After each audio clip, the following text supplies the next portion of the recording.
Okay, so paano nga ba tayo makapag-top up or paano nga ba tayo makapag-cash in ng pera sa Lazada wallet po natin mula sa Maya or PayMaya account natin? So, ano nga ba si Lazada wallet? Paano nga ba to? Ano nga bang silbi nito sa atin? So, sa ang Lazada wallet po, pwede po nating pambayad, pwede po nating gawin pambayad tuwing meron tayong gustong bilhin sa Lazada. So, rekta na po siya, pwede na po natin siyang panggawin pambayad po, basta po merong laman yung ating Lazada wallet. So, kaya sa video nito mga lalabs, tuturo ko po sa inyo step by step mula po sa PayMaya, mag-transfer tayo or mag-cash in tayo ng pera papunta po sa ating Lazada wallet. Okay? O una, pumunta po tayo sa ating Lazada account.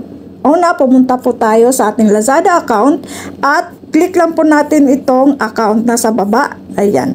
So, pag-click po natin yan, dito po tayo kasunod mapupunta. So, hanapin lang po natin ng nasa gitna po yan, Lazada wallet, para makita nyo po ito.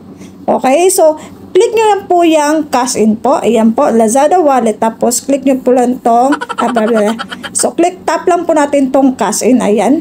So, pag-click po natin sa cash in, dito po tayo kasunod mapupunta. Ayan. So, sabi po dito, ang minimum amount po na pwede nating i-top up ay 20 pesos po. So, susubukan natin mag-cash in ng 20 pesos since ano lang naman to.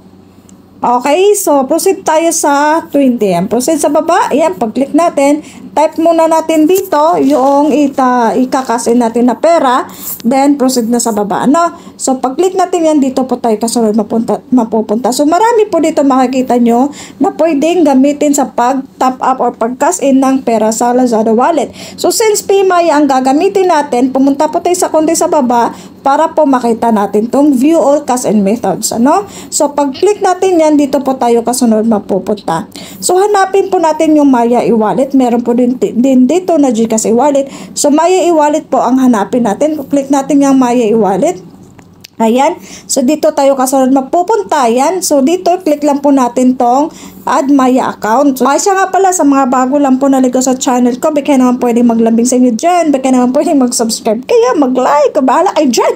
Sige. Nasa na tayo. So, add Maya account. So, pag-click natin dito, okay, so dito punta tayo sa baba at confirm. So, click lang natin yung confirm and then, ang kasunod po ay ito. So, pag-click natin sa confirm mga lalabs, ito po yung kasunod na makikita nyo. So, kailangan nyo lang po mag-login sa inyong Maya account, no? And then, ang kasunod ay ilalagay nyo lang po yung OTP number na isasend ni Maya sa inyo.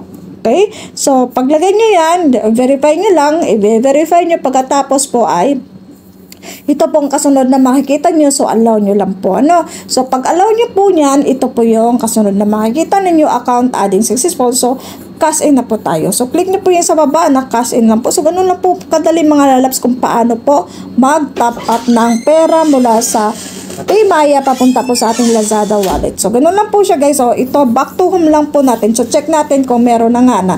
Napasok na po yung 20 pesos na ating nilagay sa Lazada wallet. So, ayan na po, nasa taas na po.